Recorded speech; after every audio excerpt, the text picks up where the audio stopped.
네, 안녕하세요. 미국 주식 멘탈 케어하기 멘탈이 전부다입니다. 네, 오늘은 모든 게 어제 급락에서 반등한 하루였습니다. 주식시장은 3대 지수 모두 1.5% 이상 반등을 했고요. 채권 수익률 역시도 어제 하락을 일부 만회해서 1.2%대까지 상승을 했습니다. 유가도 오늘은 조금 반등을 했습니다. 원래 채권 수익률이 오르면 주식시장에 안 좋은 게 일반적인데요. 지금은 장기적인 경제 전망에 대한 우려로 인해 채권 수익률이 이상현상이라 부를 정도로 심하게 하락해 있는 상태였기 때문에 오히려 오늘의 상승이 그런 이상현상에 대한 해소라는 의미가 있어서 오늘은 주식시장에도 도움이 되었습니다. 그리고 유가도 마찬가지죠. 유가도 원래 오르면 주식시장에 우려사항이 될 수가 있는데 채권 수익률과 마찬가지로 지나칠 정도로 급락하는 것은 또 시장에 안 좋은 영향을 주기 때문에 오늘의 회복은 전반적으로 주식시장 입장에서는 좋은 의미가 되었습니다. 덕분에 어제 급락했던 여행주와 은행주들도 오늘 어제의 하락폭을 대부분 만회를 했고요. 결국 다시 한번 조울증이 온 겁니다. 어제는 정말 세상 끝날 것처럼 우울증이 도졌다면 오늘은 거의 약이라도 한 것처럼 조증이 돋은 겁니다. 시장에서 굉장히 자주 있는 일이기 때문에 우리는 시장의 감정에 같이 휩쓸려서는 안 되겠습니다. 네, 주식시장을 좀 보자면 우선 오늘 자동차 관련 회사들이 내연기관차, 전기차 할 것 없이 다 올랐는데요. 특히 중국 회사보다도 미국 회사들이 굉장히 강했습니다. 하지만 여기는 좀 분위기가 다른 게 있어요. 우선 내연기관차 회사들을 보시면요. 오늘 굉장히 많이 오르긴 했지만 현재 주가의 흐름이 여전히 하락 추세입니다. 즉 하락 추세가 이어지고 있는데 어제 주가가 지나치게 하락했기 때문에 거기에 대한 반등이 나온 정도고 아직 하락 추세를 만회했다고 얘기하기는 힘든 상황입니다. 반면 전기차 주식들은 조금 분위기가 다른데요. 전기차주들은 5월 중순에 바닥을 찍은 이후에 2달 정도 주가가 꽤 많이 회복을 했습니다. 그러다가 최근에 이 상승분에 대한 조정이 있었던 거죠. 그래서 제가 조정폭을 최근 상승분의 절반 정도로 예상을 했었는데 지금 딱 그 절반 정도까지 되돌림을 한 이후에 오늘 반등을 하고 있는 모습입니다. 물론 절반 정도까지 온 다음에 반등을 했다고 해서 여기서부터 다시 쭉 반등을 한다. 그렇게 얘기할 수는 없습니다. 하지만 분명 단기적으로 바닥권에 근접했을 가능성이 높고요. 여기서는 또 올랐다 내렸다 하면서 횡보가 이어질 수도 있긴 하지만 어쨌든 최근 한 3주 정도의 급격한 조정은 이제 슬슬 끝나가면서 바닥을 찾는 전환점이 가까워졌다는 느낌이 듭니다. 그래서 아직 하락 추세가 끝나지 않은 내연기관차와 전기차는 분위기가 조금 다릅니다. 그리고 얼마 전 엄청난 폭등을 한 이후에 최근 조정을 받았던 로쿠도 어제 지지선의 지지를 받으면서 반등한 이후에 오늘도 상승을 하면서 단기적으로 조정에서 회복되고 있는 모습을 보였습니다. 그래서 지금 중소형주 중에서 주가 흐름이 이렇게 비슷한 기업들이 굉장히 많은데요. 이런 혁신성장 중소형주들의 전체적인 주가 흐름을 보는 가장 쉬운 방법은 바로 ARKK ETF의 주가를 보는 겁니다. ARKK가 바로 이런 주식들을 가장 많이 가지고 있는 ETF이기 때문이죠. 그래서 보면 정확히 트렌드가 나오죠. 5월 중순의 바닥에서 2달 동안 급격하게 주가가 회복한 이후에 약 3주 동안 강력한 조정을 받았습니다. 그리고 최근 상승폭의 중간 정도에서 딱 반등을 찍고 회복하는 모습이죠. 앞에 설명한 두 기업과 거의 완전히 일치하는 주가 흐름입니다. 그래서 단기적으로 여기서 무조건 다시 쭉 반등한다 이렇게는 절대 얘기할 수 없어요. 여기서 조금 더 오르는 듯 하다가 다시 내리면서 2중 바닥, 3중 바닥을 찍는다든지 하면서 횡보를 할 수도 있지만 어쨌든 분명히 단기적인 조정에 어느 정도 힘이 빠진 것만은 분명해 보입니다. 네, 그리고 모더나가 S&P 500 편입 전 마지막 거래일을 마쳤습니다. 모더나는 내일부터 S&P 500에 편입되죠. 그래서 오늘 장중한 때 $340 넘게까지 엄청나게 상승을 했다가 고점 대비 10% 이상 하락하면서 마무리를 했는데 사실 전형적인 단기적인 고점 현상입니다. 그래서 S&P 편입도 끝났기 때문에 당분간 좀 조정이 있지 않을까 하고 예측은 하고 있고요. 지금 분봉으로 보시면 저번 테슬라 S&P 500 편입 때와 마찬가지로 장 마감 직전에 매수세가 다 들어온 거를 볼 수 있죠. 하지만 그럼에도 불구하고 오늘의 하락세를 크게 만회하지 못했어요. 그 정도로 팔고 나가는 물량이 많았다는 얘기죠. 이 이후의 주가 흐름 쉽게 예측할 수는 없습니다. 테슬라도 S&P 편입 이후에 무조건 하락할 거라고 예상했는데 오히려 더 올랐었잖아요. 그래서 예측은 불가능하지만 그래도 그때와 지금은 시장 분위기가 많이 다르기 때문에 조정의 확률이 더 높지 않을까 하고 생각 중입니다. 네, 그리고 엔비디아는 오늘 주식 분할 이후의 첫 거래일이었죠. 그래서 뉴스에 팔아라가 나오면서 주식 분할 이후 첫 거래일을 하락으로 마무리를 했는데, 일단 저는 이 이후에 다시 조금 더 반등은 나올 수 있지만 그럼에도 불구하고 분명 조정이 조금 더 나올 거라고 예상을 하고요. 약하게 조정이 나온다면 1차 지지선은 $175 부근 정도가 될 것 같고, 좀 강하게 조정이 나온다면 2차 지지선은 $162 선이 될 것이라고 예상 중입니다. 근데 무조건 무슨 이렇게 되는 건 아니기 때문에 혹시라도 매수를 하시려는 분은 너무 한 번에 기다렸다 살려고 하기보다는 떨어질 때 조금씩 분할해서 적절하게 분할 매수하시는 거를 저는 더 추천드립니다. 네, 그리고 넷플릭스가 오늘 장 마감 후에 실적을 발표했습니다.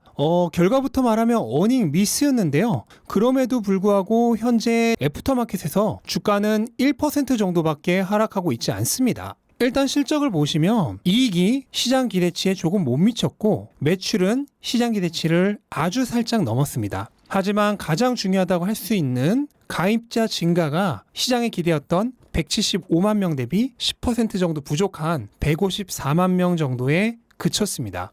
근데 이렇게 실적이 안 좋았는데도 왜 애프터마켓에서는 주가가 그렇게 별로 떨어지지 않느냐? 단순히 이 숫자만으로 모든 실적을 표현할 수 없기 때문입니다. 넷플릭스는 근래에 여러 국가에서 멤버십의 가격을 올렸죠. 그래서 사용자당 매출이 8% 정도 증가를 했다고 합니다. 덕분에 매출이 시장 기대치를 넘길 수 있었던 겁니다. 또한 넷플릭스는 다음 분기에 추가 가입자 예상수를 이번 분기보다 훨씬 많은 350만 명 정도로 예상을 했는데요. 팬데믹으로 인해 올해 초에 오픈 예정이었던 많은 기대 콘텐츠들이 전부 올해 하반기로 연기가 되었기 때문입니다. 그래서 올해 하반기에 기대작이 많이 오픈을 하기 때문에 이번 2분기보다 가입자 증가가 훨씬 많을 것으로 예상이 되고 있습니다. 또한 넷플릭스는 조만간 게임 스트리밍에도 진출을 할 예정이죠. 그래서 먹거리를 더 확장시킬 준비를 하고 있기 때문에 비록 이번 분기 실적은 별로였지만 향후 가이던스가 굉장히 밝다고 보는 투자자들이 많은 탓인지 애프터마켓에서 생각보다 하락을 하지 않고 있습니다. 네, 빅테크는 어제 굉장히 안 좋았죠? 근데 오늘은 딱 어제 안 좋았던 그만큼 좋았던 하루였습니다. 우선 애플이 오늘 2.6% 상승을 했는데요. 딱 어제 하락분을 만회한 정도고요. 그래서 마치 어제의 일시적인 패닉 셀링을 취소라도 하듯이 컨트롤 G 버튼으로 언두를 한 듯한 느낌입니다. 그리고 오늘 아마존도 약간이지만 상승하면서 다시 박스권의 지지선 위로 올라왔습니다. 이거를 내일 모레까지 유지해 준다면 어제의 일시적인 하락은 전형적인 지지선 거짓 붕괴 스프링이 되는 것이죠. 네, 그리고 오늘 제프 베이조스가 우주 비행을 성공했다는 소식이 있었죠. 제프 베이조스는 3명의 다른 승객들과 함께 민간인 우주 비행에 성공했고요.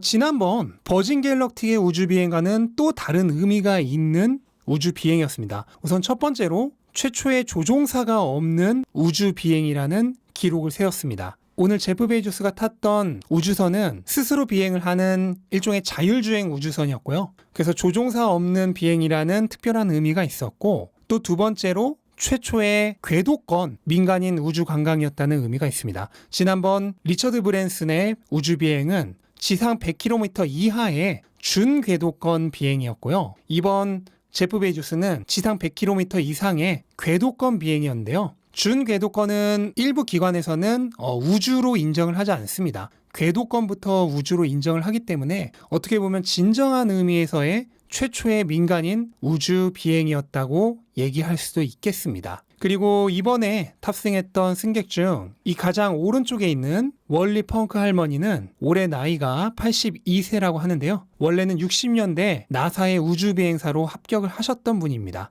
그런데 여자라는 이유로 끝내 우주에 가지 못했다고 해요. 근데 그 꿈을 무려 50년이 지나서 80살이 넘은 나이에 결국 이루셨습니다. 이처럼 미래는 우리가 인지하지 못하는 사이에 성큼 다가오고 있습니다. 그리고 누구보다 열심히 인류의 미래를 바꾸고 있는 기업이 하나 또 있죠. 네, 테슬라가 오늘 장 막판으로 갈수록 힘을 내면서 결국 2% 이상 상승하면서 마무리를 했습니다. 장 초반에만 하더라도 1% 정도 오히려 하락을 하고 있었는데요. 어제 굉장히 안 좋은 시장에서도 상대적으로 강한 모습을 보였던 테슬라였기에 오늘 장 초반의 하락은 많은 주주님들을 당황스럽게 만들지 않았을까 생각이 되는데 결국 강세를 장 후반으로 갈수록 보여주면서 상승으로 마무리를 했습니다. 오늘 아무래도 전기차 섹터가 좋았잖아요.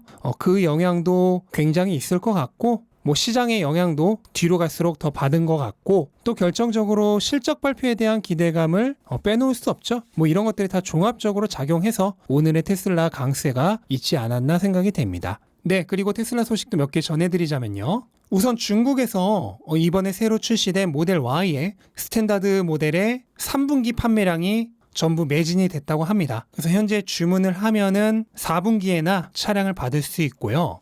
지금 이 스탠다드 모델에 대한 사전 예약이 거의 7만 대 수준이라고 하는데요. 이게 전부 3분기 물량은 아닐 거고 일부는 4분기에 2월 되는 물량에 대한 사전 예약도 포함돼 있겠죠. 하지만 어쨌든 엄청난 중국 수요가 있다는 것만큼은 분명히 보입니다. 그리고 중국에서 2021년 상반기에 테슬라가 가장 많이 팔린 프리미엄 전기차가 되었습니다. 사실 다 알고 있는 얘기이기도 하지만 어쨌든 다시 한번 결과가 발표가 됐고요. 모델 3가 상반기에 총 85,000대 그리고 모델 Y가 46,500대를 판매하면서 상반기 프리미엄 전기차 시장을 석권했습니다. 네, 그리고 테슬라 관련 매체인 일렉트랙에 의하면 테슬라의 세미트럭이 조만간 생산에 들어간다고 합니다. 현재는 내부 소식통에 의한 얘기이기 때문에 공식적인 소식은 아니고요. 테슬라 세미는 우선 기가 네바다에 있는 조립 라인에서 초기 소량 생산을 하고요. 향후 배터리셀 공급이 안정화되면 기가 텍사스에서 본격적인 양산에 들어갈 예정입니다. 세미는 올해 말에 첫 등장을 할 예정이었는데 조만간 생산에 들어간다고 하면 예상보다 한두 달 더 빨리 시판이 될 가능성도 무시할 수 없겠네요. 네, 그리고 이제 테슬라의 실적 발표가 채 일주일도 남지 않았는데요. 다음 주 월요일 7월 26일 장 마감 후에 실적 발표를 합니다.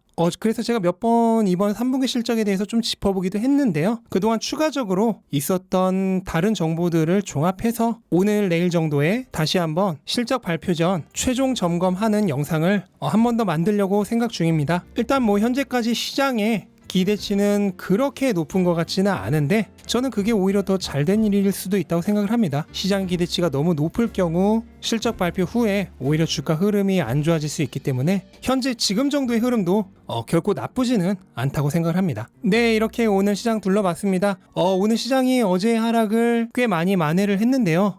다행이라고 생각을 하고 이 분위기가 이번 주 금요일까지 쭉쭉 이어졌으면 하는 바람을 가지면서 영상 마치도록 하겠습니다. 영상 도움되셨다면 구독과 좋아요 부탁드리고 즐거운 하루 되시기 바랍니다. 감사합니다.